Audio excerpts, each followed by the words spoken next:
ಕಾಫಿಯೊಂದಿಗೆ ಆತ್ಮೀಯ ಮಾತುಕತೆಗಳನ್ನು ಹಂಚಿಕೊಳ್ಳೋ bite coffee ಕಾರ್ಯಕ್ರಮಕ್ಕೆ ಸ್ವಾಗತ. ಇವತ್ತು ನನ್ನ ಜೊತೆ ಇದ್ದಾರೆ ಖ್ಯಾತ ಪತ್ರಕರ್ತ ಹಾಗೂ ಬರಹಗಾರರಾದ ಸರಜು ಕಾಟ್ಕರ್ ಅವರು. ಸರ್, ಕಾರ್ಯಕ್ರಮಕ್ಕೆ ಸ್ವಾಗತ. ಸರ್, ಮೊದಲನೇದಾಗಿ ನಿಮ್ಮ ಹೆಸರು ಸರಜು ಕಾಟ್ಕರ್ ಅಂತಿರೋದು, ನೀವೆಲ್ಲೋ ಒಂದು ಕಡೆ ಸರ್ಜು ಅಂದ ತಕ್ಷಣ ಏನೋ ಒಂದು ಹುಡುಗಿ ಹೆಸರೇನೋ ಅನ್ನೋದನ್ನು ಬರುತ್ತೆ.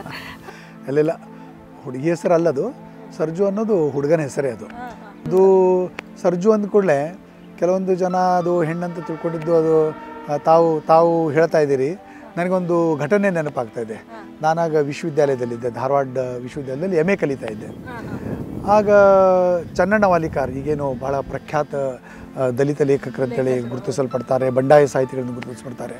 ನನ್ನ ಬರಹಗಳು ಎಲ್ಲ ಬೇರೆ ಬೇರೆ ಪತ್ರಿಕೆಗಳೆಲ್ಲ ಬರ್ತಾಯಿದ್ದು, ಕಾಲೇಜಲ್ಲಿ ನಾನು ಬರೀತಾ ಇದ್ದೆ.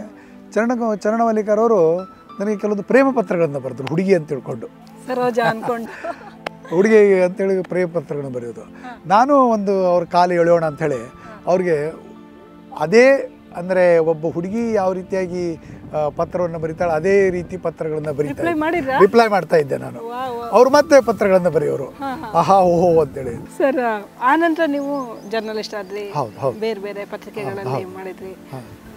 ಅದ್ರ ನೆಕ್ಸ್ಟ್ ಅದ್ರ ಜೊತೆಗೆ ನೀವು ಈ ಕವನ, ಕವಿತೆ ಮತ್ತೆ ಕಥೆಗಳು ಆರಂಭದಿಂದನೂ ನಾನು ವಿದ್ಯಾರ್ಥಿಯಾಗಿದ್ದಾಗಿನಿಂದನೂ ಪತ್ರಿಕೆಗಳಿಗೆ ನಾನು ಬರೀತಾ ಇದ್ದೆ. ಆ ಕಾಲದಲ್ಲಿ ಪ್ರಪಂಚ ಇರ್ಬೋದು, ಅಥವಾ ಕರ್ಮವೀರ ಇರ್ಬೋದು, ಸಂಯುಕ್ತ ಕರ್ನಾಟಕ ಇರ್ಬೋದು, ಪ್ರಜಾವಾಣಿ ಇರ್ಬೋದು, ಉದಯವಾಣಿ ಇರ್ಬೋದು, ಆ ಪತ್ರಿಕೆಗಳಿಗೆಲ್ಲ ನಾನು ಕಾಯಮಾಗಿ ನಾನು ಬರೀತಾ ಇದ್ದೆ. ಸರ್, ಇದ್ರ ಜೊತೆಗೆ ನಮಗೆ ಸರ್ಜು ಕಾಟ್ಕರ್ ಅಂದರೆ ಇನ್ನೊಂದು ನೆನಪಾಗೋದು ಅಥವಾ ಎಲ್ಲರಿಗೂ ಗೊತ್ತಾಗಿದ್ದು ನಿಮ್ಮ ಒಂದು ವಿವಾದಾತ್ಮಕ ಕೃತಿ ಇದೆಯಲ್ಲ, ಶಿವಾಜಿಯ ಮೂಲ ಕನ್ನಡ ನೆಲ ಅಂತೇಳಿ. ಅದೇನಾಗಿದೆ, ಛತ್ರಪತಿ ಶಿವಾಜಿ ಮಹಾರಾಜರು ಅವರು ಮಹಾರಾಷ್ಟ್ರದ ಬಹಳ ದೊಡ್ಡ ಆರಾಧ್ಯ ದೈವ. ಮಹಾರಾಷ್ಟ್ರ ಪ್ರತಿಯೊಬ್ಬ ಮರಾಠಿ ಮನುಷ್ಯನ ಮನೆಯಲ್ಲಿ ಶಿವಾಜಿ ಮಹಾರಾಜರ ಫೋಟೋ ಇದ್ದೇ ಇರ್ತದೆ.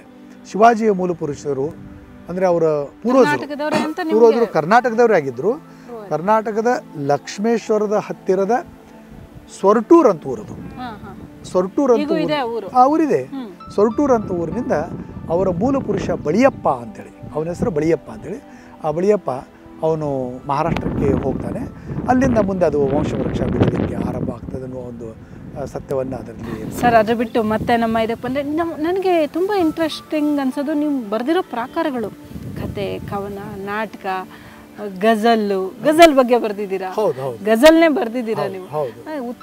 ಈ ಕಡೆ ಹೈದರಾಬಾದ್ ಕರ್ನಾಟಕ ಜನತೆಗೆ ಅದೊಂದು ಗಜಲ್ ಪ್ರೀತಿ ಜಾಸ್ತಿ. ಏನಾಗಿದೆ, ಗಜಲ್ನ ಪ್ರಕಾರ ಅದು ಉರ್ದು ಮತ್ತು ಹಿಂದಿಯಿಂದ ಪ್ರಭಾವಿತ ಆದಂಥ ಒಂದು ಪ್ರಕಾರ, ಒಂದು ಕಾವ್ಯ ಪ್ರಕಾರ.